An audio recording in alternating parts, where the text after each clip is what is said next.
ಹರೇ ಕೃಷ್ಣ, ಎಲ್ಲರಿಗೂ ಸ್ವಾಗತ. ಶ್ರೀಮದ್ ಭಾಗವತಂ ಶ್ರೀಮದ್ ಭಾಗವತಂ 3ನೇ ಸ್ಕಂದ 15ನೇ ಅಧ್ಯಾಯ ಶ್ಲೋಕ 45.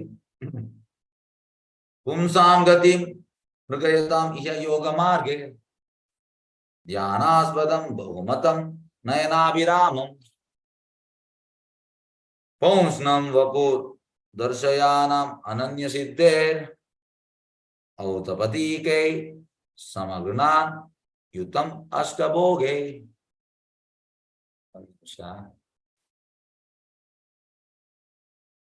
ಎಸ್,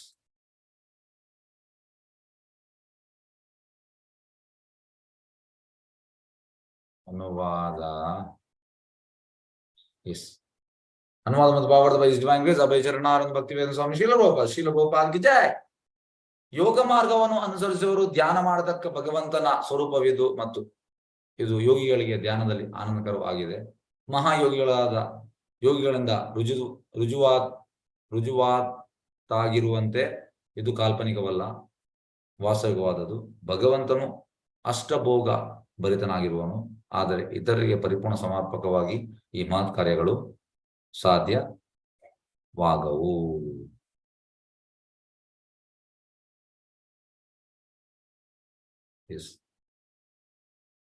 ಇದಂದ್ರೆ ಯೋಗಿನವ್ರು ಮಾಡುವಂತ ಪ್ರೊಸೆಸ್ ಅಂತೆ. ಯೋಗಿನವ್ರು ಮಾಡುವಂತ ಪ್ರೊಸೆಸ್ ಇದು ಇಮ್ಯಾಜಿನರಿ ಅಲ್ಲ, ಇದು ನಿಜ, ವಾಸ್ತವಿಕ, ಕಾಲ್ಪನಿಕ ಅಲ್ಲ.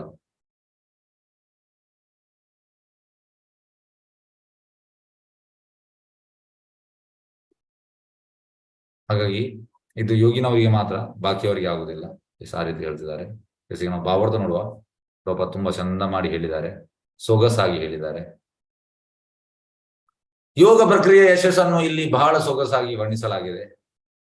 ಯೋಗ ಮಾರ್ಗವನ್ನು ಅನುಸರಿಸುವವರಿಗೆ ಚತುರ್ಭುಜ ನಾರಾಯಣ ರೂಪವು ಧ್ಯಾನ ವಸ್ತುವೆಂದು ಇಲ್ಲಿ ನಿಶ್ಚಿತವಾಗಿ ಹೇಳಲಾಗಿದೆ. ಯಾರೆಲ್ಲ ನಾನು ಧ್ಯಾನ ಮಾಡ್ತಾ ಇದ್ದೇನೆ, ಯೋಗ ಮಾಡ್ತಾ ಇದ್ದೇನೆ, ಧ್ಯಾನದ ವಸ್ತು ಯಾರು? ಚತುರ್ಭುಜ ನಾರಾಯಣ, ಶಂಖ ಚಕ್ರ ಗದಾ ಪದ್ಮ. ಈಗ ನಾರಾಯಣ ಅಲ್ಲ, ನಾನು ಲೈಟ್ಗೆ, ನಾನು ಶೂನ್ಯಕ್ಕೆ, ಪಾಯಿಂಟಿಗೆ, ಇಮಿಡಿಯೇಟ್ ನೀವು ಅಲ್ಲಿ ಹೇಳ್ಬೇಕು ನೀನ್ ಬೋಗಸ್ ಅಂತ. ಎಸ್, ನೀವು ರೆಡಿ ಇದ್ದೀರಾ ಹೀಗೆ ಹೇಳಲಿಕ್ಕೆ? ಯಾರಾದ್ರೂ ನೀವು ಮೀಟ್ ಆಗ್ತೀರಿ ಧ್ಯಾನದವನನ್ನು, ಆಗ ಹೇಳ್ತಾನೆ ನಾನು ಧ್ಯಾನ ಮಾಡುವಂಥದ್ದು ಲೈಟಿಗೆ, ಪಾಯಿಂಟಿಗೆ, ಇದಕ್ಕೆ, ಚತುರ್ಭುಜ ಅಲ್ಲ. ಆಗ ನೀವೆಂತ ಹೇಳ್ತೀರಾ ಅವನಿಗೆ?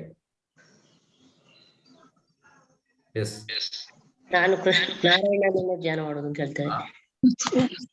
ನಾರಾಯಣನನ್ನೇ ಧ್ಯಾನಿಸಬೇಕು ಅಂತ ಹೇಳ್ತೇವೆ ನಾವು. ಚತುರ್ಭುಜ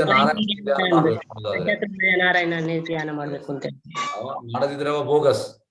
ಹಾಗೆ ಡೈರೆಕ್ಟ್ ಆಗಿ ಹೇಳ್ಬೋದು, ಯಾಕಂದ್ರೆ ಪ್ರಭುಪಾದ ನೋಡಿ ಅಥಾರಿಟಿ, ಪ್ರಭುಪಾದ ಹೇಳ್ತಾ ಇದ್ದಾರೆ, ಅದು ಅಥಾರಿಟಿ. ಹಾಗೆ ಚತುರ್ಭುಜ ನಾರಾಯಣ ರೂಪವು ಧ್ಯಾನ ವಸ್ತು ಎಂದು ಇಲ್ಲಿ ನಿಶ್ಚಿತವಾಗಿ ಹೇಳಲಾಗಿದೆ.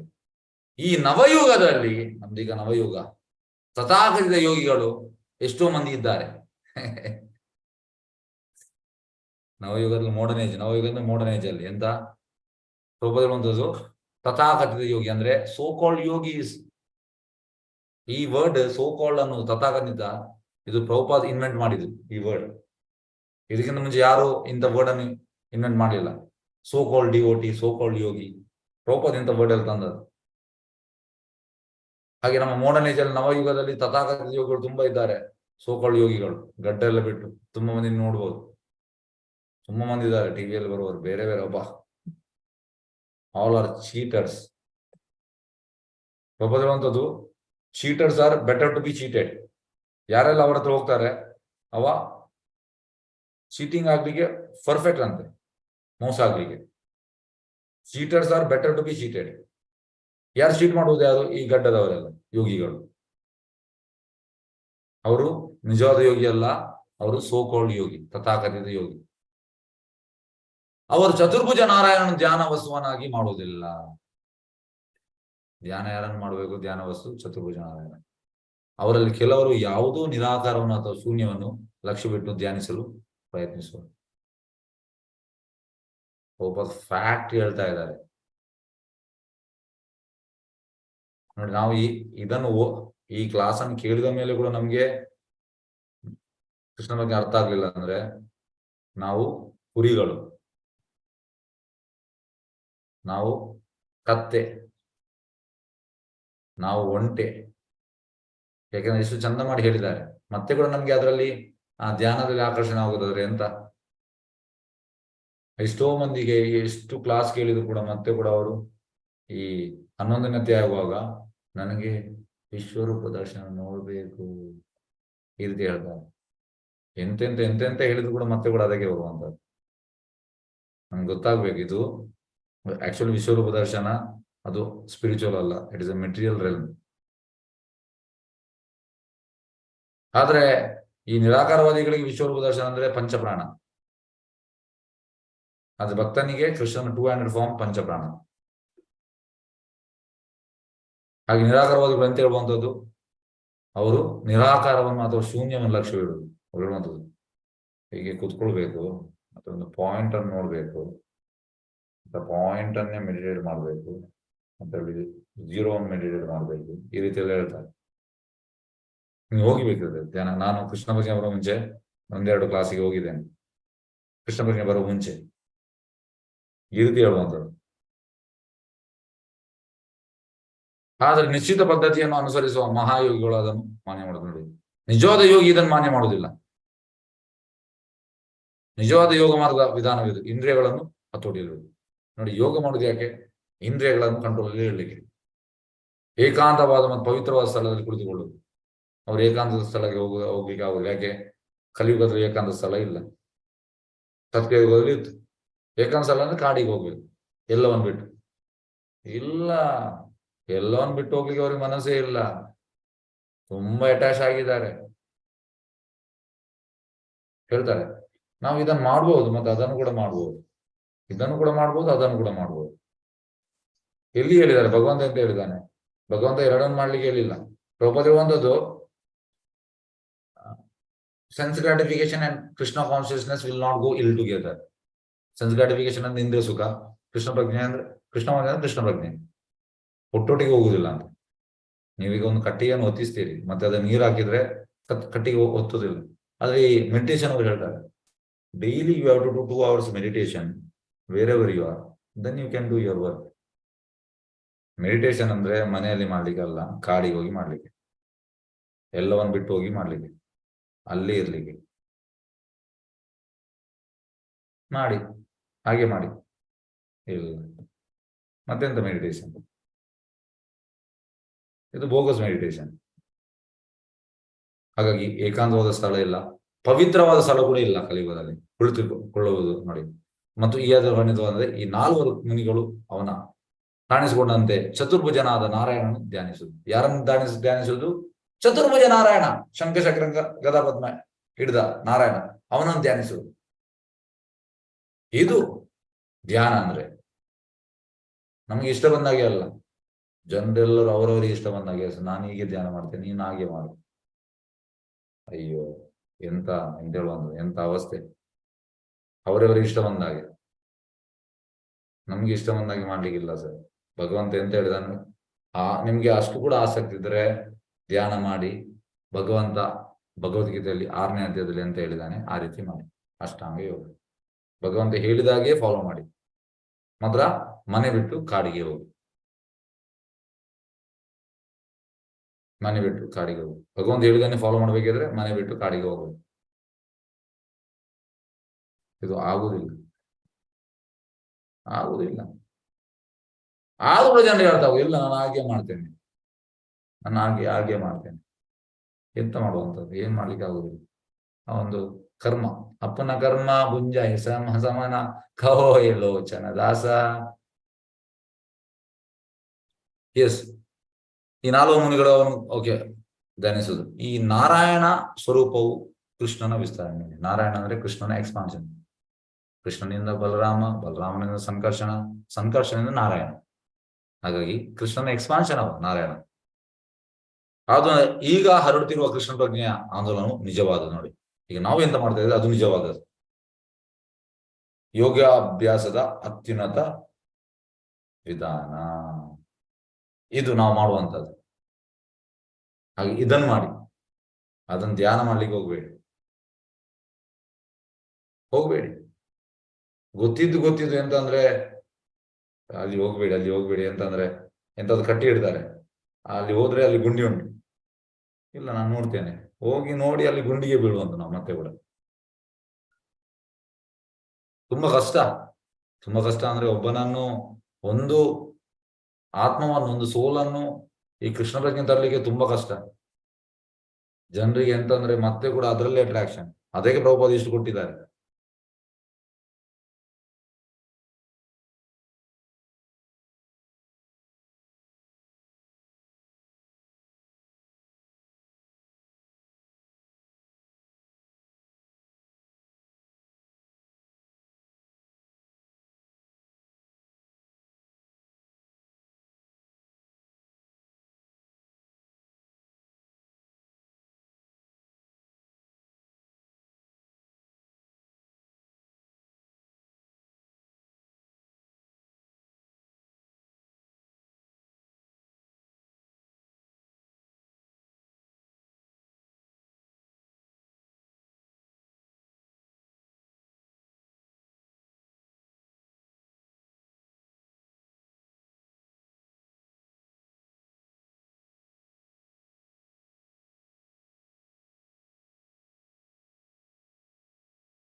ಇಂಟರ್ನೆಟ್ ಹೋಯ್ತು.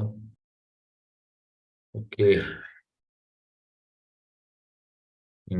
ಇಂಟರ್ನೆಟ್ ಹೋಯ್ತು. Not audible. ಇಂಟರ್ನೆಟ್ ಹೋಯ್ತು, ದಯವಿಟ್ಟು ಕ್ಷಮಿಸಿ. 15 ಶ್ಲೋಕ. ಎಸ್,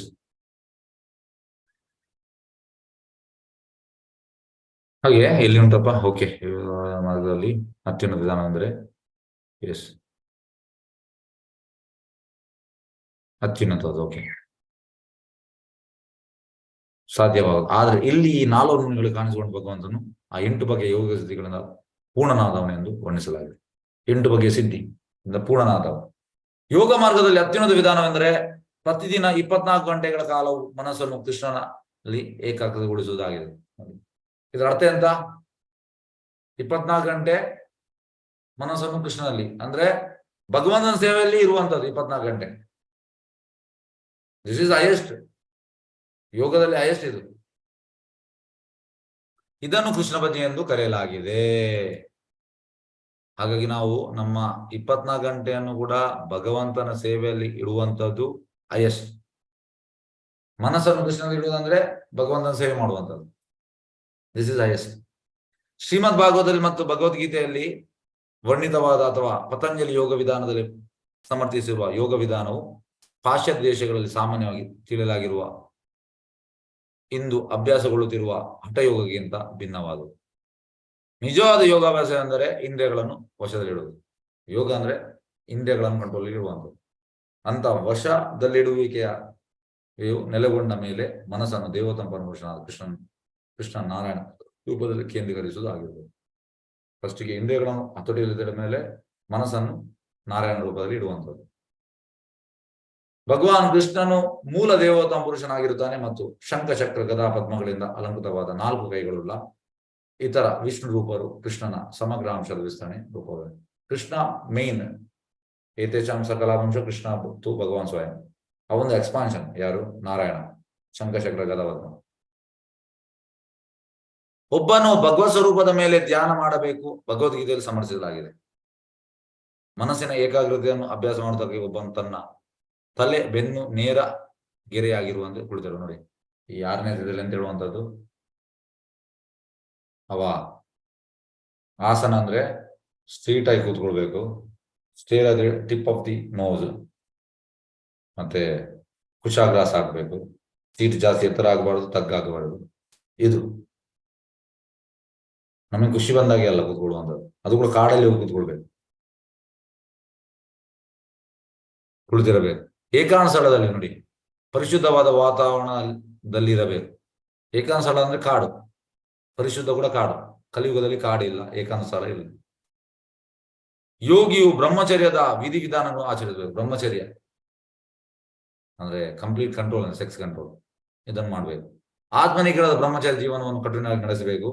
ಜನ ನಿಬಿಡವಾದ ನಗರದಲ್ಲಿ, ದುಂದು ವೆಚ್ಚದಲ್ಲಿ, ಜೀವನದಲ್ಲಿ, ಅನಿರ್ಬಂಧ ಕಾಮುಕತೆಯಲ್ಲಿ ಮತ್ತು ವಚೋ ವ್ಯಭಿಚಾರದಲ್ಲಿ ಇದ್ದುಕೊಂಡು ಯೋಗಾಭ್ಯಾಸ ಮಾಡಲು ಒಬ್ಬನಿಗೆ ಸಾಧ್ಯವಾಗುತ್ತದೆ. ಹಾಗಾಗಿ ಜನರು ಇರುವಲ್ಲಿ ಮಾಡಬಾರ್ದಂತೆ ಧ್ಯಾನ. ಮತ್ತೆ ಎಂತ ಹೇಳುವಂಥದ್ದು, ಹೆಂಗಸಿದು ರಿಲೇಷನ್ ಇಟ್ಟುಕೊಂಡು ಮಾಡ್ಲಿಕ್ಕಿಲ್ಲ, ಈ ರೀತಿಯೆಲ್ಲ ಹೇಳಿದ್ದಾರೆ. ಅದು ದೂರ ಹೋಗ್ಬೇಕು. ಯೋಗಾಭ್ಯಾಸ ಇಂದ್ರಿಯ ನಿಗ್ರಹವು ಅವಶ್ಯ. ಇಂದ್ರಿಯ ನಿಗ್ರಹವು ಪ್ರಾರಂಭವಾಗುವುದು ನಾಲಿಗೆ ನಿಯಂತ್ರಣ. ನಾಲಿಗೆಯಿಂದ ಸ್ಟಾರ್ಟ್ ಆಗುವಂಥದ್ದು ಈ ಯಾವ್ದು ಹೇಳುವಂಥದ್ದು, ಉಪದೇಶ ಅಮೃತ. ವಾಚೋ ವೇಗ ಮನಸಾ ವೇಗ ಕ್ರೋಧಂ ಜೀವ ವೇಗಂ ಉದರವಸ್ಥ ವೇಗಂ ಏತಾನ್ ವೇಗಂ ವಿಷಯದೀರ ಸರ್ವಮಾಭಿಮ ಪ್ರತ್ಯಂಶ ವಿಷಯ. ಹಾಗೆ ನಾಲಿಗೆಯನ್ನು ಕಂಟ್ರೋಲ್ ಮಾಡಿದ್ರೆ ಉಳಿದೆಲ್ಲ ಕಂಟ್ರೋಲ್ ಆಗ್ತದೆ. ಯೋಗಿನವರಿಗೆ ನಾಲಿಗೆ ಕಂಟ್ರೋಲ್ ಇಲ್ಲ. ಈ ಸೋಕಾಲ್ಡ್ ಮೆಡಿಟೇಷನ್ ಮಾಡುವವರು ತಿಂತಾರೆ, ಸಿಕ್ಕಿದೆಲ್ಲ ತಿಂತಾರೆ. ಇಂದ್ರಿಯಗಳ ನಿಯಂತ್ರಣದಲ್ಲಿ ಇಡಬಲ್ಲ. ಒಬ್ಬನು ಒಂದೆಡೆಗೆ ನಾಲಿಗೆ ಎಲ್ಲ ಬಗೆಯ ನಿಷಿದ್ಧ ಆಹಾರವನ್ನು ಪಾನೀಯಗಳನ್ನು ನೀಡುತ್ತಾ ಜೊತೆಗೆ ಯೋಗಾಭ್ಯಾಸದಲ್ಲಿ ಮುಂದುವರೆಯಲು ಸಾಧ್ಯವಿಲ್ಲ. ನೀವು ಧ್ಯಾನ ಮಾಡುವವರು ಯಾರು ನೋಡಿ, ಅವನ ನೀವು ಜಸ್ಟ್ ಕೇಳಿ, ಈಟಿಂಗ್ ಆಕ್ಟಿವಿಟೀಸ್ ಎಲ್ಲ ತಿಂತಾನೆ, ಎಲ್ಲಿ ಆಗ್ತದೆ? ಆಕ್ಚುಲಿ ಭಕ್ತ ಅಂದ್ರೆ ನಿಜವಾದ ಮೆಡಿಟೇಟರ್. ಯಾಕೆಂದ್ರೆ ಅವ ಪ್ರಸಾದ ಬಿಟ್ಟು ಬೇರೆ ಯಾವ ತಿನ್ನೋದಿಲ್ಲ, ಅದು ಕೂಡ ರೆಗ್ಯುಲೇಟೆಡ್. ಅತ್ಯಂತ ವಿಷಾದಕರ ಸತ್ಯ ಸಂಗತಿ ಎಂದರೆ ಅನಧಿಕೃತರಾಗಿ ಹೆಸರಿಗೆ ಮಾತ್ರ ಯೋಗಿಗಳು ಎನಿಸಿದ ಅನೇಕರು ಪಾಶ್ಚಾತ್ಯ ದೇಶಗಳು ಬರುತ್ತಾರೆ. ತುಂಬಾ ಮಂದಿ. ಒಂದು ಫೇಮಸ್, ನನ್ನ ಹೆಸರು ಹೇಳುವುದಿಲ್ಲ, ಹೆಸರು ಹೇಳಿದ್ರೆ ನಿಮಗೆ ಶಾಕ್ ಆಗ್ಬೋದು. ಹೆಚ್ಚಿನವರು ನಿಮ್ಮ ಮನೆಯಲ್ಲೆಲ್ಲ ಅವ್ರದ್ದು ಫೋಟೋ ಅವ್ರ ಬಗ್ಗೆ ತುಂಬಾ ಕಮ್ಮಿ ಇದೆಲ್ಲ ಹೇಳಿದ್ದಾರೆ. ನನ್ನ ತೋರಿಸಿ ನಿಮಗೆ ಶಾಕ್ ಆಗ್ಬೋದು, ಈಗ ಅಂತ ಆಗ್ಬೋದು. ಹಾಗೆ ಪಾಶ್ಚಾತ್ಯ ದೇಶಗಳು ಬರುತ್ತಾರೆ ಮತ್ತು ಯೋಗಾಭ್ಯಾಸದ ಕಡೆಗೆ ಅಲ್ಲಿನ ಜನರಿರುವ ಅಭಿರುಚಿಯನ್ನು ತಮ್ಮ ದುರ್ಲಾಭಕ್ಕೆ ಇಡು ಮಾಡುತ್ತಾರೆ. ಅಂತ ಅನಧಿಕೃತ ಯೋಗಿಗಳು ಮದ್ಯಪಾನ ವ್ಯಸನೀಯಾಗಿದ್ದುಕೊಂಡೇ ಧ್ಯಾನವನ್ನು ಅಭ್ಯಾಸ ಮಾಡಬಹುದು ಎಂದು ಬಹಿರಂಗವಾಗಿ ಹೇಳಲು ಕೂಡ ಧೈರ್ಯ ಮಾಡುತ್ತಾರೆ. ಅವರು ಹೇಳುವ ಮದ್ಯಪಾನ ಕುಡಿದು ಕೂಡ ಮಾಡಬಹುದು, ಧ್ಯಾನ ಮಾಡಿದ್ರೆ ಆಯ್ತು. ಎಸ್, ಭಗವಾನ್ ಕೃಷ್ಣನು 5000 ವರ್ಷಗಳ ಹಿಂದೆ ಅರ್ಜುನನಿಗೆ ಯೋಗಾಭ್ಯಾಸ ಮಾಡಲು ಅನುಮೋದಿಸಿದರು. 5000 ವರ್ಷದಿಂದ ಭಗವಂತ ಹೇಳ್ತಾನೆ 6ನೇ ಅಧ್ಯಾಯದಲ್ಲಿ. ಭಗವಂತ ಅಂತ ಹೇಳ್ತಾನೆ, ಚಂಚಲಯಮಾನ ಕೃಷ್ಣನಿಗೆ ಆಗುವುದಿಲ್ಲ. ಆದ್ರೆ ಅರ್ಜುನನ ಯೋಗ ಪದ್ಧತಿಯ ವಿಧಿವಿಧಾನ ಕಟ್ಟುನಿಟ್ಟಾಗಿ ಅನುಸರಿಸಲು ತನ್ನ ಅಸಮರ್ಥ್ಯವನ್ನು ಸ್ಪಷ್ಟವಾಗಿ ವ್ಯಕ್ತಪಡಿಸಿದ. ಅವಳು ನನಗೆ ಆಗುವುದಿಲ್ಲ ಕೃಷ್ಣ, ನನಗೆ ಈ ಧ್ಯಾನ ಆಗುವುದಿಲ್ಲ, ಅಷ್ಟಾಂಗ ಯೋಗ ಆಗುವುದಿಲ್ಲ. ಅವನಿಗೆ ಆಗುದಿಲ್ಲ, ಮತ್ತೆ ನಮಗೆ ಅಂತ. ಒಬ್ಬನ ಚಟುವಟಿಕೆಗಳ ಪ್ರತಿಯೊಂದು ಕ್ಷೇತ್ರದಲ್ಲಿಯೂ ಅತ್ಯಂತ ವ್ಯಾವಹಾರಿಕನಾಗಿರಬೇಕು ಮತ್ತು ಯೋಗದ ಹೆಸರಿನಲ್ಲಿ ನಿರರ್ಥಕವಾಗಿ ಕಸರತ್ತುಗಳನ್ನು ಅಭ್ಯಾಸ ಮಾಡುತ್ತಾ ತನ್ನ ಅಮೂಲ್ಯ ಸಮಯವನ್ನು ವ್ಯಯಬಾರದು. ಯೋಗದ ಹೆಸರಲ್ಲಿ ನಾವು ನಮ್ಮ ಈ ಲೈಫ್, ಮನುಷ್ಯ ಜನ್ಮ ತುಂಬಾ ದುರ್ಲಭ, ಮತ್ತೆ ಜಸ್ಟ್ 100 years ಮಾತ್ರ ಇರುವಂಥದ್ದು. ನಾವು ಇದಕ್ಕೆಲ್ಲ ಸುಮ್ಮನೆ ಇದಕ್ಕೆ ವೇಸ್ಟ್ ಮಾಡಬಾರ್ದು. ನಿಜವಾದ ಯೋಗವೆಂದರೆ ತನ್ನ ಹೃದಯದೊಳಗೆ ಚತುರ್ಭುಜ ಪರಮಾತ್ಮವನ್ನು ಶೋಧಿಸುವುದು ಮತ್ತು ಧ್ಯಾನದಲ್ಲಿ ಎಡೆಬಿಡದೆ ಅವನನ್ನೇ ಕಾಣುವುದು. ಚತುರ್ಭುಜ ನಾರಾಯಣ ನೋಡುವಂಥದ್ದು ಅಂತ ನಿರಂತರ ಧ್ಯಾನವನ್ನು ಸಮಾಧಿ ಎನ್ನುವುದು. ಶ್ರೀಮದ್ ಭಾಗವತ ಇದೇ ಅಧ್ಯಾಯದಲ್ಲಿ ಹೇಳಿರುವಂತೆ ದೇಹಾಲಂಕಾರಗಳಿಂದ ಒಪ್ಪುವ ಚತುರ್ಭುಜ ನಾರಾಯಣ ಈ ಧ್ಯಾನದ ಲಕ್ಷ್ಯವಾಗಿದೆ. ಧ್ಯಾನದ ಲಕ್ಷ್ಯ ಯಾರು? ಚತುರ್ಭುಜ ನಾರಾಯಣ. ಆದರೆ ಒಬ್ಬನು ಯಾವುದಾದರೂ ಶೂನ್ಯ ಅಥವಾ ನಿರಾಕಾರ ವಸ್ತುವಿನ ಮೇಲೆ ಧ್ಯಾನ ಮಾಡಲು ಬಯಸುವುದಾದರೆ ಯೋಗಾಭ್ಯಾಸದಲ್ಲಿ ಸಫಲನಾಗಲು ಬಹು ದೀರ್ಘಕಾಲ ತೆಗೆದುಕೊಳ್ಳುವ ಪೇಶ್ವಾಧಿಕಾರ ಸ್ಟೇಷನ್. ಅಂದ್ರೆ ಈ ಧ್ಯಾನದಲ್ಲಿ ಕೂಡ ಅವರಿಗೆ ಸ್ವಲ್ಪ ಲಾಭ ಉಂಟು. ಹೇಗೆ ಅಂದ್ರೆ, ಈ ಬೆಂಕಿ ನಾವು ಕಟ್ಟಿಗೆಯನ್ನು ಹೊತ್ತಿಸುವಾಗ ಫಸ್ಟಿಗೆ ಬೆಂಕಿ ಬರುವುದಿಲ್ಲ, ಹೊಗೆ ಬರ್ತದೆ. ಆ ಹೊಗೆ ಇದಂತೆ ತುಂಬಾ ಕಷ್ಟ ಅದು ಮಾಡ್ಲಿಕ್ಕೆ. ಮತ್ತೆ ಎಂತ, ಅದರಲ್ಲಿ ರಿಸಲ್ಟ್ ತುಂಬಾ ಸ್ಲೋ. ಸಫಲನಾಗುವ ದೀರ್ಘಕಾಲ ತೆಗೆದುಕೊಳ್ಳುವ. ನಾವು ನಮ್ಮ ಮನಸ್ಸನ್ನು ಯಾವುದೇ ಶೂನ್ಯದ ಅಥವಾ ನಿರಾಕಾರದ ಮೇಲೆ ಕೇಂದ್ರೀಕರಿಸಲಾರೆವು. ಆಗುವುದಿಲ್ಲ ಮನಸ್ಸನ್ನು ಶೂನ್ಯ ಮತ್ತು ನಿರಾಕಾರಕ್ಕೆ. ನಿಜವಾದ ಯೋಗವೆಂದರೆ ಪ್ರತಿಯೊಬ್ಬನ ಹೃದಯದಲ್ಲಿ ಸ್ಥಿತನಾಗಿರುವ ಚತುರ್ಭುಜನಾದ ನಾರಾಯಣ ರೂಪದಲ್ಲಿ ಮನಸ್ಸನ್ನು ನೆಲೆಗೊಳಿಸುವುದಾಗಿದೆ. ಒಬ್ಬನು ಧ್ಯಾನದ ಮೂಲಕ ಭಗವಂತ ತನ್ನ ಹೃದಯದಲ್ಲಿ ಸ್ಥಿತನಾಗಿರುವನೆಂದು ತಿಳಿಯಬಹುದು. ಧ್ಯಾನದ ಮೂಲಕ ಹೃದಯದಲ್ಲಿ ಇದ್ದಾನೆ. ಒಬ್ಬನಿಗೆ ಅಂತ ಅರಿವಿಲ್ಲದಿದ್ದರೂ ಭಗವಂತ ಪ್ರತಿಯೊಬ್ಬನ ಹೃದಯದಲ್ಲೂ ಸನ್ನಿವಿಷ್ಟನಾಗಿರುತ್ತಾನೆ. ಎಲ್ಲ ಹೃದಯದಲ್ಲಿ ತಾನೆ ಭಗವಂತ ಹೇಳ್ತಾನೆ. ಯಾವುದಲ್ಲಿ? ಭಗವದ್ಗೀತೆಯಲ್ಲಿ. ಅವನು ಮಾನವ ಹೃದಯದಲ್ಲಿ ಮಾತ್ರ ಅಲ್ಲ, ಬೆಕ್ಕುಗಳ, ನಾಯಿಗಳ ಹೃದಯದಲ್ಲಿ ಇರುತ್ತಾನೆ. ಎಲ್ಲರ ಹೃದಯದಲ್ಲಿ ಇದ್ದಾನೆ ಪರಮಾತ್ಮ. ಭಗವದ್ಗೀತೆ ಸತ್ಯ ಸಂಗತಿಯನ್ನು ಭಗವದ್ವಾಣಿ ಮೂಲಕ ಪ್ರಮಾಣೀಕರಿಸುತ್ತದೆ. ಈಶ್ವರ ಸರ್ವಭೂತಾನ್ ಹೃದಯೇಶು, ಹೃದಯ ಭಾಗದಲ್ಲಿದ್ದಾನೆ ಭಗವಂತ. ಜಗತ್ತಿನ ಪರಮ ನಿಯಂತ್ರಕವಾದ ಈಶ್ವರನ ಪ್ರತಿಯೊಬ್ಬನ ಹೃದಯದಲ್ಲೂ ಚೆನ್ನಾಗಿರುವನು. ಅವನು ಪ್ರತಿಯೊಬ್ಬನ ಹೃದಯದಲ್ಲಿ ಇರುವುದು ಮಾತ್ರವಲ್ಲ, ಅವನು ಪ್ರತಿಯೊಂದು ಅಣುವಿನಲ್ಲೂ ಇರುವನು. ಎಲ್ಲ ಆಟಮ್ ಅಲ್ಲಿ ಇದ್ದಾನೆ. ಖಾಲಿ ಹೃದಯದಲ್ಲಿ ಅಲ್ಲ, ಎಲ್ಲ ಆಟಮ್ ಪ್ರತಿಯೊಂದರಲ್ಲಿ ಇದ್ದಾನೆ. ಅದು ನಮ್ಗೆ ಕಾಣೋದಿಲ್ಲ, ನಮ್ಗೆ ಆ ದೃಷ್ಟಿ ಇಲ್ಲ. ಭಗವಂತನ ಇಲ್ಲದಿರುವುದು ಅಥವಾ ಶೂನ್ಯವೆನಿಸುವುದು ಸ್ಥಳವೇ ಇಲ್ಲ. ನಿರಾಕಾರವಾದಿಗಳು ಶೂನ್ಯ ಅಲ್ಲ, ಎಲ್ಲ ಕಡೆ ಇದ್ದಾನೆ. ಅದು ಈಶೋಪನಿಷತ್ತಿನ ಹೇಳಿಕೆ. ಭಗವಂತನು ಎಲ್ಲೆಲ್ಲಿಯೂ ಇರುವನು ಮತ್ತು ಅವನು ಸ್ವಾಮಿಯದ ಅಧಿಕಾರ ಪ್ರತಿ ವಸ್ತುವಿಗೂ ಅನ್ವಯಿಸುವುದು. ಎಲ್ಲೆಲ್ಲೂ ಇರೋದಕ್ಕ ಭಗವದ್ ಲಕ್ಷಣವನ್ನು ಪರಮಾತ್ಮ ಎನ್ನುತ್ತಾರೆ. ಪರಮಾತ್ಮ ಎಲ್ಲ ಕಡೆ ಇರುವುದಕ್ಕೆ ಪರಮಾತ್ಮ. ಆತ್ಮ ಎಂದರೆ ವ್ಯಕ್ತಿಗತ ಆತ್ಮ, ನಾವು ಆತ್ಮ, ಭಗವಂತ ಪರಮಾತ್ಮ. ಮತ್ತು ಪರಮಾತ್ಮ ಎಂದರೆ ವ್ಯಕ್ತಿಗತ ಪರಮಾತ್ಮ. ಆತ್ಮ ಮತ್ತು ಪರಮಾತ್ಮ ಎಂಬ ಉಭಯವು ಪ್ರತ್ಯೇಕ ವ್ಯಕ್ತಿಗಳು. ಆತ್ಮ ಪರಮಾತ್ಮ ಎಂಬುವರೊಳಗೆ ವ್ಯತ್ಯಾಸವೆಂದರೆ ಆತ್ಮ ನಿರ್ದಿಷ್ಟ ಶರೀರದಲ್ಲಿ ಮಾತ್ರ ಇರುತ್ತಾನೆ. ಆತ್ಮ ನಮ್ಮ ಶರೀರದಲ್ಲಿ ಮಾತ್ರ, ಪರಮಾತ್ಮ ಎಲ್ಲರ ಶರೀರದಲ್ಲಿ ಇದ್ದಾನೆ. ಇದಕ್ಕೆ ಸಂಬಂಧಿಸುವ ಹಾಗೆ ಸೂರ್ಯನ ಉದಾಹರಣೆ ತುಂಬಾ ಚೆನ್ನಾಗಿದೆ. ವ್ಯಕ್ತಿಗತನಾದ ಮನುಷ್ಯನು ಒಂದು ಸ್ಥಳದಲ್ಲಿ ಇರಬಹುದು. ನಾವೀಗ ಈ ಸ್ಥಳದಲ್ಲಿ ಮಂಗಳೂರಲ್ಲಿ. ಆದರೆ ಸೂರ್ಯನು ವ್ಯಕ್ತಿಗತವಾದ ಅಸ್ತಿತ್ವನಾದರೂ ಪ್ರತಿಯೊಬ್ಬ ವ್ಯಕ್ತಿಯ ತಲೆ ಮೇಲೆಗಡೆ ಇರುತ್ತಾನೆ. ಸೂರ್ಯ ಎಲ್ಲ ಕಡೆ ಬರ್ತಾರೆ, ನಾನು ಇಲ್ಲಿ ಮಾತ್ರ ಇರುವಂತ ಭಗವದ್ಗೀತೆಯನ್ನು ವಿವರಿಸಲಾಗಿದೆ. ಆದ್ದರಿಂದ ಭಗವಂತನನ್ನು ಒಳಗೊಂಡಂತೆ ಸಕಲ ಜೀವಿಗಳ ಗುಣಗಳು ಸಮಾನವೇ. ಆದರೂ ಪರಮಾತ್ಮನು ವಿಸ್ತರಣವಾದ ಪ್ರಮಾಣ ಬಲದಿಂದ ವ್ಯಕ್ತಿಗತ ಆತ್ಮನಿಗಿಂತ ಬೇರೆಯಾಗಿರುತ್ತಾನೆ. ಹಾಗಾಗಿ ಆತ್ಮ ಮತ್ತೆ ಪರಮಾತ್ಮ ಬೇರೆ, ಒಂದೇ ಅಲ್ಲ. ಅದ್ವೈತಿವಾದಿಗಳು ಹೇಳುವಂಥದ್ದು ಒಂದೇ ಅಲ್ಲ. ಭಗವಂತನು ಅದರ ಕ್ವಾಲಿಟಿ ಸೇಮ್. ಭಗವಂತನು ಅಥವಾ ಪರಮಾತ್ಮನು ಕೋಟ್ಯಾಂತರ ಭಿನ್ನ ರೂಪಗಳ ತಾನೇ ವಿಸ್ತಾರ ಆಗಬಲ್ಲ. ಆದರೆ ವ್ಯಕ್ತಿಗತ ಆತ್ಮನು ಹಾಗೆ ಮಾಡಲ್ಲ. ಪರಮಾತ್ಮ ಬೇರೆ ಬೇರೆ ರೂಪದಲ್ಲಿ ವಿಸ್ತಾರ ಆಗ್ತಾನೆ, ಆತ್ಮನಿಗೆ ಆಗ್ತದೆ ಇಲ್ಲ. ಪರಮಾತ್ಮನು ಪ್ರತಿಯೊಬ್ಬನ ಹೃದಯದಲ್ಲಿ ಇದ್ದುಕೊಂಡು ಪ್ರತಿಯೊಬ್ಬನ ಭೂತ, ವರ್ತಮಾನ, ಭವಿಷ್ಯದ ಚಟುವಟಿಕೆಗಳಿಗೆ ಸಾಕ್ಷಿ ಆಗಬಹುದು. ಆತ್ಮನಿಗೆ ಆಗುವುದಿಲ್ಲ. ಈಗ ನಿಮ್ಗೆ ನಾನು ಎಂತ ಮಾಡಿದ್ದೇನೆ ಹೇಳಲಿಕ್ಕೆ ಆಗ್ತದೆ ಇಲ್ಲ ನಿನ್ನೆ. ಅದೇ ಪರಮಾತ್ಮನಿಗೆ ನೀವೆಂತ ಮಾಡಿದ್ರಿ, ನಾನೆಂತ ಮಾಡಿದ್ದೆ ಎಲ್ಲ ಹೇಳಲಿಕ್ಕೆ ಆಗ್ತದೆ. ಅವನಿಗೆ ಭೂತ, ಹಿಂದೆ ಹಿಸ್ಟ್ರಿ, ವರ್ತಮಾನ ಹೀಗದು, ಭವಿಷ್ಯ ಫ್ಯೂಚರ್ ಕೂಡ ಹೇಳ್ಬೋದು. ಪರಮಾತ್ಮ ಸ್ನೇಹಿತನಾಗಿಯೂ ಕರ್ಮಸಾಕ್ಷಿಯಾಗಿಯೂ ಪ್ರತಿಯೊಬ್ಬ ವ್ಯಕ್ತಿಗತ ಆತ್ಮನೊಂದಿಗೆ ಕುಳಿತಿರುವನೆಂದು ಉಪನಿಷತ್ತು ವರ್ಣಿಸಲಾಗಿದೆ. ಸ್ನೇಹಿತ ಮತ್ತೆ ಸಾಕ್ಷಿ. ಒಬ್ಬ ಮಿತ್ರನಂತೆ ಭಗವಂತನ ವ್ಯಕ್ತಿಗತ ಆತ್ಮರೂಪದ ತನ್ನ ಮಿತ್ರನನ್ನು ಭಗವದ್ಧಾಮಕ್ಕೆ ಕರೆತರಲು ಯಾವಾಗಲೂ ಉತ್ಸುಕನಾಗಿರುತ್ತಾನೆ. ನೋಡಿ, ಹಾಗೆ ನಾವು ಭಗವದ್ಧಾಮಕ್ಕೆ ಹೋಗ್ಲಿಕ್ಕೆ ಭಗವಂತನ ತುಂಬಾ ಇಚ್ಛೆ, ಉತ್ಸುಕನಾಗಿದ್ದಾನೆ. ಅದು ನಮ್ಗೆ ಇಚ್ಛೆ ಇಲ್ಲ. ಸಾಕ್ಷಿಯಾಗಿದ್ದುಕೊಂಡು ಸಕಲಾನುಗ್ರಹ ಪ್ರದಾಯಕನಾಗಿರುತ್ತಾನೆ ಮತ್ತು ಪ್ರತಿಯೊಂದು ವ್ಯಕ್ತಿಯ ಕರ್ಮಫಲವನ್ನು ನೀಡುತ್ತಾನೆ. ಕರ್ಮಫಲ ನೀಡುವ ಅವನೇ, ಸಾಕ್ಷಿ ಕೂಡ ಆಗಿದ್ದಾನೆ, ಸಕಲ ಅನುಗ್ರಹ ಕೂಡ ಅವನೇ ಕೊಡುವಂಥದ್ದು. ಈ ಬೌದ್ಧ ಜಗತ್ತಿನಲ್ಲಿ ವೈಯಕ್ತಿಕ ಆತ್ಮನು ಏನೇನು ಅನುಭವಿಸಲು ಇಚ್ಛಿಸೋನು ಅವನ್ನು ಪಡೆಯಲು ಪರಮಾತ್ಮ ಅನುಗ್ರಹವನ್ನು ಒದಗಿಸಿಕೊಡುವನು. ಈಗ ನಮ್ಗೆ ಎಂತ ಇಚ್ಛೆ ಇರ್ತದೆ, ಪರಮಾತ್ಮ ಸ್ಯಾಂಕ್ಷನ್ ಮಾಡ್ತಾನೆ. ಸ್ಯಾಂಕ್ಷನ್ ಮಾಡುವವ, ಒದಗಿಸಿಕೊಡುವವ. ಬೌದ್ಧ ಜಗತ್ತಿನ ಮೇಲೆ ಒಡೆತನವನ್ನು ನಡೆಸಲು ಯತ್ನಿಸುವ ಜೀವಿಯ ಪ್ರವೃತ್ತಿಗೆ ಕಷ್ಟ ಅನುಭವವೇ ಪ್ರಕ್ರಿಯೆಯಾಗಿರುತ್ತದೆ. ನಮ್ಗೆ ಯಜಮಾನ ಆಗ್ಬೇಕು ಬೌದ್ಧ ಜಗತ್ತು. ಆದ್ರೆ ಭಗವಂತ ತನ್ನ ಮಿತ್ರನು ಪುತ್ರನೂ ಆಗಿರುವ ವೈಯಕ್ತಿಕ ಆತ್ಮನಿಗೆ ಇತರ ಎಲ್ಲ ಬಗೆಯ ತೊಡಗುವಿಕೆಗಳನ್ನು ತ್ಯಜಿಸಿ ಜ್ಞಾನಾನಮಯ ಶಾಶ್ವತ ಜೀವನಕ್ಕಾಗಿ ತನ್ನನ್ನು ಆಶ್ರಯಿಸುವಂತೆ ಉಪದೇಶಿಸಾನೆ. ನಮ್ಗೆ ಯಜಮಾನ ಆಗ್ಲಿಕ್ಕೆ ಇಚ್ಛೆ, ಆದ್ರೆ ಭಗವಂತ ಎಂತ ಮಾಡುವಂತ ಅವನೆಂತ ಇಚ್ಛೆ, ನಮ್ಗೆ ಶಾಶ್ವತ ಜೀವನ ಅಂದ್ರೆ ಭಗವದ್ಧಾಮಕ್ಕೆ ಕಳಿಸುವ ಒಂದು ಪ್ಲಾನ್. ಅದಕ್ಕೆ ನಮಗೆ ಉಪದೇಶ ಮಾಡುವಂಥದ್ದು ಭಗವದ್ಗೀತೆಯಲ್ಲಿ.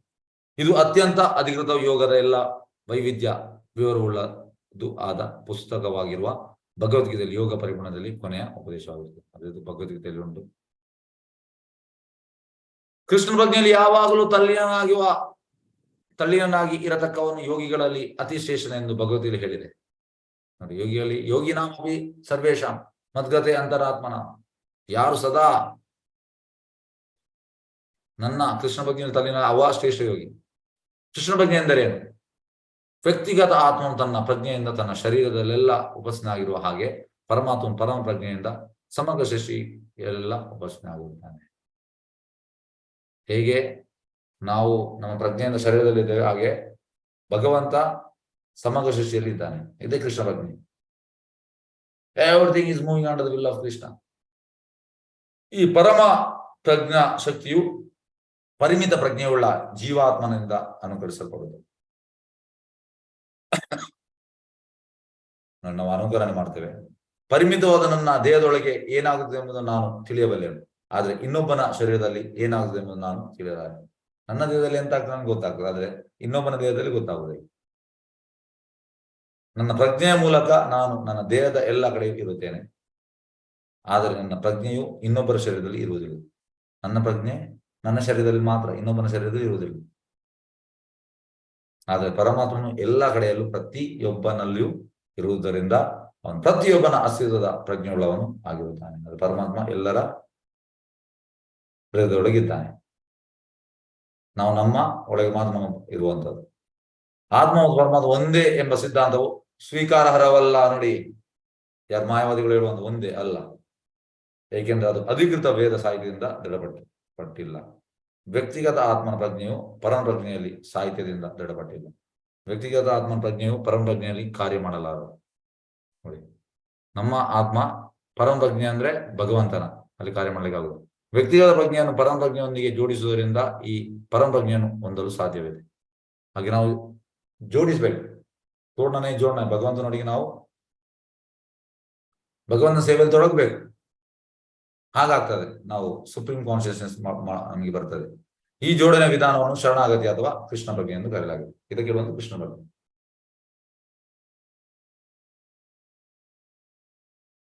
ಭಗವದ್ಗೀತೆಯ ಉಪದೇಶಗಳನ್ನು ನಾವು ಖಚಿತವಾಗಿ ಕಲಿಯುವುದೇನೆಂದರೆ, ಅರ್ಜುನನ ಪ್ರಾರಂಭದಲ್ಲಿ ತನ್ನ ಸೋದರನೊಡನೆ ಮತ್ತು ಸಂಬಂಧಿಗಳೊಡನೆ ಯುದ್ಧ ಮಾಡಲು ಬಯಸಲಿಲ್ಲ. ಆದರೆ ಭಗವದ್ಗೀತೆಯನ್ನು ತಿಳಿದುಕೊಂಡು ಮೇಲೆ ಅವನು ತನ್ನ ಪ್ರಜ್ಞೆಯನ್ನು ಕೃಷ್ಣ ಪ್ರಜ್ಞೆಯೊಂದಿಗೆ ಜೋಡಿಸಿಕೊಂಡು ಫಸ್ಟಿಗೆ ಯುದ್ಧ ಮಾಡ್ಲಿಕ್ಕೆ ರೆಡಿ ಇರುವುದಿಲ್ಲ. ಭಗವದ್ಗೀತೆ ಸಂದೇಶ ಕೇಳಿ ನಾನು ಯುದ್ಧ ಮಾಡ್ತೇನೆ, ಕೃಷ್ಣ ಪ್ರಜ್ಞೆಯೊಂದಿಗೆ ಜೋಡಿಸಿಕೊಂಡು ನಾನು ಭಗವಂತನೊಟ್ಟಿಗೆ. ಪೂರ್ಣವಾಗಿ ಕೃಷ್ಣ ಪ್ರಜ್ಞೆ ಇರುವ ಮನುಷ್ಯನು ಕೃಷ್ಣನು ನಿರ್ದೇಶಿಸಿದಂತೆ ನಡೆದುಕೊಳ್ಳುವವನು. ಯಾರು ಕೃಷ್ಣ ಪ್ರಜ್ಞೆ ಇರ್ತಾನವ ಕೃಷ್ಣ ಹೇಳಿದಂತೆ ಕೇಳ್ತಾನೆ. ಕೃಷ್ಣ ಪ್ರಜ್ಞೆಯ ಪ್ರಾರಂಭದಲ್ಲಿ ಗುರುವಿನ ಪಾರದರ್ಶಕ ಮಾಧ್ಯಮದ ಮೂಲಕ ನಿರ್ದೇಶನ ಸಿಗುವುದು. ಗುರು ಹೇಳುವಂಥದ್ದು ಎಂತ ಮಾಡ್ಬೇಕಂತ. ಪೂರ್ವ ಸದ್ಭಾವದ ಗುರುವಿನ ದಿಕ್ಸೂಚನೆಯಿಂದ ಸಾಕಷ್ಟು ಶಿಕ್ಷಣ ಪಡೆದು ಕೃಷ್ಣನಲ್ಲಿ ನಮ್ರ ಶ್ರದ್ಧೆ ಮತ್ತು ಭಕ್ತಿಯಿಂದ ವರ್ತಿಸಿದಾಗ ಜೋಡಣೆಯ ವಿಧಾನವು ಹೆಚ್ಚು ದೃಢವು ಸಮಭಾವ ಆಗುವುದು. ಯಾವಾಗ ನಾವು ಒಂದು ಬೋನಫೈಡ್ ಗುರು ಅವರಿಗೆ ನಾವು ಅವರ ಮೇಲೆ ಶ್ರದ್ಧೆ ಇಟ್ಕೊಂಡು ಅವರಿಂದ ಶಿಕ್ಷಣ ಪಡೆದು ಮತ್ತೆ ನಾವು ಭಗವಂತನೊಟ್ಟಿಗೆ ಜೋಡಣೆ ಮಾಡ್ಲಿಕ್ಕೆ ಆಗ್ತದೆ. ಕೃಷ್ಣ ಭಕ್ತನು ಪ್ರಜ್ಞೆಯಲ್ಲಿರುವ ಭಕ್ತಿ ಸೇವೆಯ ಈ ಹಂತವನ್ನು ತಲುಪಿದಾಗ ಅದನ್ನು ಯೋಗ ಪದ್ಧತಿಯಲ್ಲಿ ಅತ್ಯಂತ ಪರಿಷ್ಕೃತವಾದ ಹಂತವೆಂದು ತಿಳಿಯಬೇಕು. ಯಾವ ಕೃಷ್ಣ ಭಕ್ತ ಈ ಪ್ರಜ್ಞೆಯಲ್ಲಿ ಇರ್ತಾನೆ, ಭಗವತ್ ಸೇವೆ ಅದು ಹೈಯೆಸ್ಟ್ ಅಂತ. ಈ ಹಂತದಲ್ಲಿ ಕೃಷ್ಣನ ಪ್ರಾಮಾಣಿಕ ಪ್ರತಿನಿಧಿಯಾದ ಗುರುವಿನ ಸಹಾಯವು ಭಕ್ತನಿಗೆ ದೊರೆದಿದ್ದಾಗ ಕೃಷ್ಣನು ಅಥವಾ ಪರಮಾತ್ಮ ಒಳಗಿನಿಂದ ನಿಲ್ಲಿಸ್ತಾನೆ. ಅಂದ್ರೆ as a chaitya guru, Krishna is there as a chaitya guru. ಯಾವಾಗ ಗುರುವಿನ ಇದು ಸಿಗುದಿಲ್ಲಾಗ ಒಳಗೆ ಅಂದ್ರೆ ನಾವು ಪ್ರಾಮಾಣಿಕರಾಗಿದ್ರೆ ಆಗ ಆಸ್ ಎ ಚೈತ್ಯ ಗುರು ಅವ ನಮಗೆ ವ್ಯವಸ್ಥೆ ಮಾಡ್ತಾನೆ.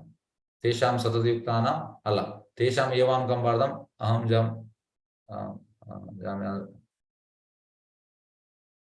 ನಾಶಯಾಮಿ ಆತ್ಮಭಾವಸ್ತು ಜ್ಞಾನದೀಪೇನ ಭಾಷತೆ. ಅಂದ್ರೆ ಜ್ಞಾನದ ಬೆಳಕಿನಿಂದ ಅಜ್ಞಾನ ಕತ್ತಲನ್ನು ನಾಶ ಮಾಡ್ತಾನೆ ಭಗವಂತ. ಆಸ್ ಎ ಚೈತ್ಯ ಗುರು ನಮ್ಗೆ ಇನ್ಸ್ಟ್ರಕ್ಷನ್ ಕೊಡ್ತಾನೆ, ಭಗವಂತ ನೇರವಾಗುತ್ತಾನೆ.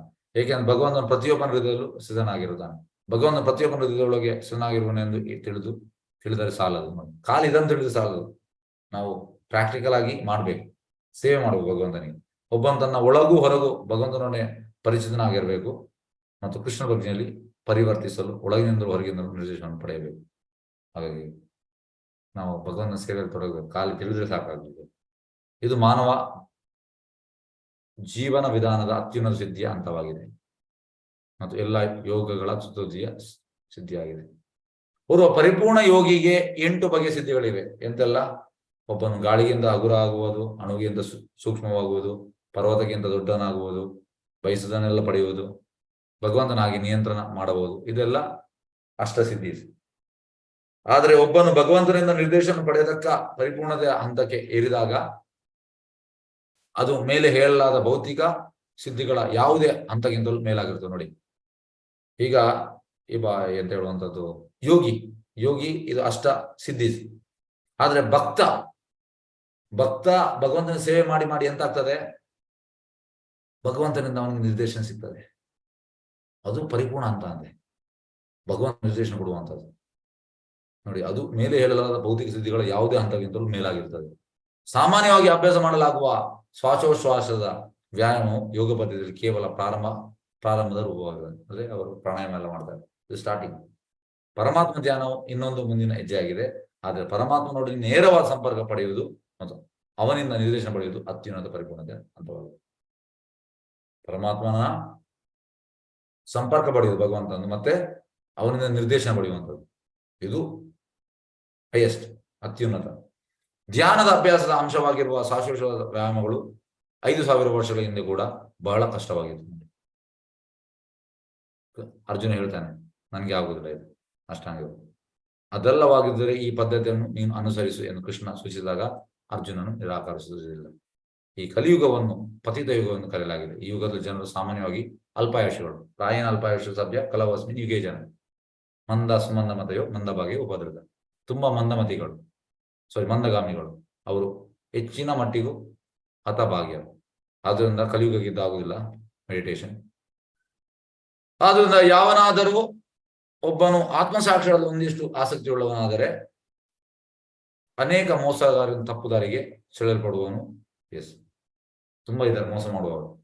ಯೋಗದ ಪರಿಪೂರ್ಣ ಹಂತವನ್ನು ತಿಳಿದುಕೊಳ್ಳಲು ಇರತಕ್ಕ ಒಂದೇ ಒಂದು ದಾರಿ ಅಂದ್ರೆ ಚೈತನ್ಯ ಅಭ್ಯಾಸ ಮಾಡಿರುವ ಪ್ರಕಾರ ಭಗವದ್ಗೀತಾ ತತ್ವಗಳನ್ನು ಅನುಸರಿಸಲಾಗಿದೆ. ಚೈತನ್ಯ ಹೇಳಿದ್ದಾರೆ, ಭಗವದ್ಗೀತಾ ತತ್ವವನ್ನು ಅನುಸರಿಸಿದೆ ಹೈಯೆಸ್ಟ್ ಮಾರ್ಗ ಯೋಗದ. ಇದು ಯೋಗ ಪದ್ಧತಿಯ ಅತ್ಯಂತ ಸರಳವೂ ಅತ್ಯುನ್ನತವಾದ ಸಿದ್ಧಿಯಾಗಿದೆ. ಚೈತನ್ಯ ಮಹಾಪ್ರಭುಗಳು ವೇದಾಂತದಲ್ಲಿ, ಶ್ರೀಮದ್ ಭಾಗವತದಲ್ಲಿ, ಭಗವದ್ಗೀತೆಯಲ್ಲಿ ಮತ್ತು ಮುಖ್ಯವಾದ ಅನೇಕ ಪುರಾಣಗಳಲ್ಲಿ ನಿರ್ದೇಶಿಸಿರುವ ಪ್ರಕಾರ ಕೃಷ್ಣನ ಪಾವನ ನಾಮ ಸಂಕೀರ್ತನೆ ಸರಳ ವಿಧಾನದ ಪ್ರಾಯೋಗಿಕ ಕ್ರಮದಲ್ಲಿ ಈ ಕೃಷ್ಣ ಪ್ರಜ್ಞೆಯ ಯೋಗ ಪದ್ಧತಿಯನ್ನು ಪ್ರವೇಶಿಸುತ್ತದೆ. ಹಾಗಾಗಿ ಭಗವಂತನ ನಾಮಸ್ಮರಣೆ ಇದು ನಿಜವಾದ ಪ್ರೊಸೆಸ್, ಸರಳವಾದ ಪ್ರೊಸೆಸ್. ಈ ಯೋಗ ಪದ್ಧತಿಯನ್ನು ಅತ್ಯಂತ ಬಹುಸಂಖ್ಯೆಯ ಭಾರತೀಯರು ಅನುಸರಿಸುತ್ತಾರೆ ಮತ್ತು ಅದು ಅಮೆರಿಕ ಸಂಯುಕ್ತ ಪ್ರಾಂತಗಳ ಅನೇಕ ನಗರದಲ್ಲಿ ನಿಧಾನವಾಗಿ ಪ್ರಚಾರಗೊಳ್ಳುತ್ತದೆ. ಅಂದ್ರೆ ಈ ಸಂಕೀರ್ತನ ಮೂವ್ಮೆಂಟ್. ಈ ಕಲಿಯುಗೆ ಮುಖ್ಯವಾಗಿ ಯೋಗದಲ್ಲಿ ಯಶಸ್ವಿಯಾಗಿ ಗಂಭೀರವಾಗಿ ಯೋಚಿಸುವವರಿಗೆ ಅದು ಬಹು ಸುಲಭ ಪ್ರಾಯೋಗಿಕ ಆಗಿದೆ. ಅಂದ್ರೆ ಸಂಕೀರ್ತನ ಮಾಡ್ಬೇಕಷ್ಟೇ. ಈ ಯುಗದಲ್ಲಿ ಬೇರೆ ಯಾವ ಯೋಗ ಪದ್ಧತಿಯು ಯಶಸ್ವಿಯಾಗಲ್ಲ. ಸುವರ್ಣ ಯುಗವೆನಿಸಿದ ಸತ್ಯಯುಗದಲ್ಲಿ ಧ್ಯಾನ ಪದ್ಧತಿಯು ಸಾಧ್ಯವಾಗದಿತ್ತು. ಏಕೆಂದ್ರೆ ಈ ಯುಗದಲ್ಲಿ ಜನರು ಲಕ್ಷಾಂತರ ವರ್ಷಗಳ ಕಾಲ ಜೀವಿಸುತ್ತಿದ್ದರು. ಯಾವಾಗ ಸತ್ಯಯುಗದಲ್ಲಿ ಆಗ್ತಿತ್ತು, 1,00,000 ವರ್ಷ, 1,00,000 ವರ್ಷ ಬದುಕ್ತಾ ಇದ್ರು. ಪ್ರಾಯೋಗಿಕವಾಗಿ ಯೋಗಾಭ್ಯಾಸದಲ್ಲಿ ಒಬ್ಬನು ಯಶಸ್ವಿಯಾಗಲು ಇಚ್ಛಿಸುವುದಾದ್ರೆ ಅವನಿಗೆ ಹಿತಬೋಧನೆ ಇದು. ಅವನು ಹರೇ ಕೃಷ್ಣ ಕೃಷ್ಣ ಕೃಷ್ಣ ಹರೇ ಹರೇ ರಾಮ ರಾಮ ಎಂದು ಕೀರ್ತನೆ ಮಾಡುತ್ತಿರಬೇಕು ಮತ್ತು ಇದರಿಂದ ತಾನು ಪ್ರಗತಿಗೊಳ್ಳುತ್ತಿರುವ ಭಾವನೆ ಅವನಿಗೆ ಉಂಟಾಗುತ್ತೆ. ಹಾಗೆ ನಾವು ಹರೇ ಕೃಷ್ಣ ಕೀರ್ತನೆ ಮಾಡ್ಬೇಕಷ್ಟೇ. ಭಗವದ್ಗೀತಾ ಶ್ರೀಕೃಷ್ಣ ಪ್ರಜ್ಞೆ ಅಭ್ಯಾಸವನ್ನು ರಾಜವಿದ್ಯೆ ಅಥವಾ ಎಲ್ಲ ವಿದ್ಯೆಗಳ ರಾಜ ಎಂದು ನಿರ್ಧರಿಸಲಾಗಿದೆ. ಈ ಅತ್ಯಂತ ಸಮುನ್ನತ ಭಕ್ತಿಯೋಗ ಪದ್ಧತಿಗೆ ತಮ್ಮನ್ನು ಒಪ್ಪಿಸಿಕೊಂಡವರು ಹಾಗೂ ಕೃಷ್ಣನ ದಿವ್ಯ ಪ್ರೇಮದಲ್ಲಿ ಭಕ್ತಿ ಸೇವೆಯನ್ನು ಆಚರಿಸುವವರು ಅದರ ಆನಂದಕರವೂ ಸುಲಭವೂ ಆದ ಆಚರಣೆಯನ್ನು ಮನಗಾಣಬಹುದು. ಭಕ್ತಿಯೋಗ ತುಂಬಾ ಈಸಿ. ಭಕ್ತಿ ಸೇವೆ. ಸನಂದ ಕುಮಾರ ಎಂಬ 4 ಮುನಿಗಳು ಭಗವಂತನ ಲಕ್ಷಣಗಳಿಂದ ಮತ್ತು ಈಗಲೇ 43ನೇ ಶ್ಲೋಕದಲ್ಲಿ ವರ್ಣಿಸಿರುವಂತೆ ಅವನ ಪಾದಗಳ ಧೂಳಿಯ ದಿವ್ಯ ಸುಗಂಧವನ್ನು ಆಕರ್ಷಿಸಲಾಗಿದೆ. ಅವರಿಗೆ ಭಗವಂತನ ಪಾದದ ದಿವ್ಯ ಧೂಳಿಯ ಮೇಲೆ ಅವರಿಗೆ ಆಕರ್ಷಣೆ ಆಯ್ತದೆ. ದಿವ್ಯ ಸುಗಂಧ, ಧೂಳಿಯ ದಿವ್ಯ ಸುಗಂಧ. ಯೋಗದಲ್ಲಿ ಇಂದ್ರಿಯ ನಿಗ್ರಹವು ಅವಶ್ಯಕವಾಗಿದೆ ಮತ್ತು ಭಕ್ತಿ ಯೋಗ ಅಥವಾ ಕೃಷ್ಣ ಪ್ರಜ್ಞೆಯು ಇಂದ್ರಿಯಗಳನ್ನು ಪರಿಶುದ್ಧಗೊಳಿಸುವ ಪ್ರಕ್ರಿಯೆಯಾಗಿರುತ್ತದೆ. ಯೋಗ ಅಂದ್ರೆ ಇಂದ್ರಿಯ ನಿಗ್ರಹ, ಭಕ್ತಿ ಯೋಗ ಅಂದ್ರೆ ಈಸಿಲಿ, ಕೃಷ್ಣ ಪ್ರಜ್ಞೆ ಅಂದ್ರೆ ಇಂದ್ರಿಯ ನಿಗ್ರಹ ಈಸಿಲಿ ಆಗ್ತದೆ. ಇಂದ್ರಿಯಗಳನ್ನು ಪರಿಶುದ್ಧ ಆಗುವುದು. ಇಂದ್ರಿಯಗಳು ಪರಿಶುದ್ಧವಾದಾಗ ಅವು ತಾವಾಗಿ ಹತೋಟಿಗೆ ಒಳಗಾಗುತ್ತದೆ. ಹೆರಸ್ ಮಾಡುವುದಿಲ್ಲ ಇಂದ್ರಿಯಗಳು. ಕೃತೋಪಾಯಗಳಿಂದ ಇಂದ್ರಿಯ ಕ್ರಿಯೆಗಳನ್ನು ತಡೆಗಟ್ಟಲು ಸಾಧ್ಯವಿಲ್ಲ. ಈ ಯಾವುದು ಬೇರೆ ಬೇರೆ ಯಾವುದಿರುವಂಥದ್ದು ಉಪಾಯದಿಂದ ಆಗುವುದಿಲ್ಲ. ಸಿಂಪಲ್ ಪ್ರೊಸೆಸ್ ಭಗವಂತ ಸೇವೆ. ಭಗವತ್ ಸೇವೆಯಲ್ಲಿ ನಿರತನಾಗಿ ಒಬ್ಬನು ಇಂದ್ರಿಯಗಳನ್ನು ಪರಿಶುದ್ಧಗೊಳಿಸಿದರೆ ಅವನು ಕೊಳಕು ಕೆಲಸಗಳಿಂದ ದೂರವಾಗುವಂತೆ ನೆನೆಸಬಹುದು. ಯಾವಾಗ ನಾವು ಭಗವಂತನ ಸೇವೆ ಮಾಡ್ತೇವೆ ಆಗ ಇಂದ್ರಿಯಗಳು ಹತಟಿಗೆ ಬರ್ತವೆ. ಮಾತ್ರವಲ್ಲ, ಸನತ್ ಕುಮಾರ್ ಎಂಬ ಈ 4 ಮುನಿಗಳು ಇಚ್ಛಿಸಿದಂತೆ ಭಗವಂತನ ದಿವ್ಯ ಸೇವೆಯಲ್ಲಿ ತೊಡಗಿಸಿಕೊಳ್ಳಬಹುದು. ಭಗವಂತನ ಸೇವೆಯಲ್ಲಿ ನಮಗೆ ತೊಡಗಿಸಬಹುದು. ಆದ್ದರಿಂದ ಕೃಷ್ಣ ಪ್ರಜ್ಞೆ ಎಂಬುದು ಕಾಲ್ಪನಿಕ ಮನಸ್ಸಿನ ಕಥಾ ನಿರ್ಮಾಣವಲ್ಲ, ಅದು ಭಗವದ್ಗೀತೆಯಲ್ಲಿ ನಿಯೋಜಿತವಾದ ಪ್ರಕ್ರಿಯೆ ಆಗಿರುತ್ತದೆ. ಮನ್ಮನಾಭವತ್ತು ಮಧ್ಯಾಜಿಮಾ ನಮಸ್ಕರು. ಎಸ್, ಹರೇ ಕೃಷ್ಣ. ಯಾರ ಪ್ರಶ್ನೆ ಅದ್ರಲ್ಲಿ ಕೇಳಬಹುದು. ಎಸ್, ನೀವೆಲ್ಲ ಪ್ರೀಚರ್ಸ್, ಹಾಗಾಗಿ ಈ ಶ್ಲೋಕ ತುಂಬಾ ಇಂಪಾರ್ಟೆಂಟ್. ನೀವೆಲ್ಲ ಪ್ರೀಚಿಂಗ್ ಮಾಡುವಾಗ ಜನರಿಗೆ ಅದನ್ನು ಹೇಳ್ಬೇಕು. ಯಾಕೆಂದ್ರೆ ಕಲಿಯುಗ ಅಂದ್ರೆ 99.9% ಜನರೆಲ್ಲ ಇಂಥವ್ರು ಇರುವಂತದ್ದು. ಅಂದ್ರೆ ಸೋ ಕಾಲ್ಡ್ ಸ್ಪಿರಿಚುವಲಿಸ್ಟ್, ಆಧ್ಯಾತ್ಮಿಕವಾದಿಗಳು. ಯಾಕೆಂದ್ರೆ ಅವ್ರು ಮಾಡುವಂಥದ್ದು ಧ್ಯಾನ. ಹಾಗೆ ನೀವು ಪ್ರೀಚರ್ಸ್ ಆಗ್ಬೇಕು, ನೀವು ಅವರಿಗೆ ಇದನ್ನು ನೀವು ಕಲಿಬೇಕು ಮತ್ತೆ ನೀವು ಹೇಳ್ಬೇಕು, ಪ್ರೀಚರ್ ಮಾಡ್ಬೇಕು. ಹಾಗೆ ಪ್ರಭುಪಾದ 5 ಪುಟ ಕೊಟ್ಟಿದ್ದಾರೆ. ಎಸ್, ಹರೇ ಕೃಷ್ಣ. ಪ್ರಶ್ನೆ ಉಂಟಾ? ಪ್ರಶ್ನೆ ನಾವು ಮುಕ್ತಾಯ ಮಾಡುವ. ವಂಚ ಕಲ್ಪತರು ವಿಶ್ವ ಕೃಪಾ ಸಿಂಧು ಪಾವನೇ ವೈಷ್ಣವ ನಮೋ ನಮಃ.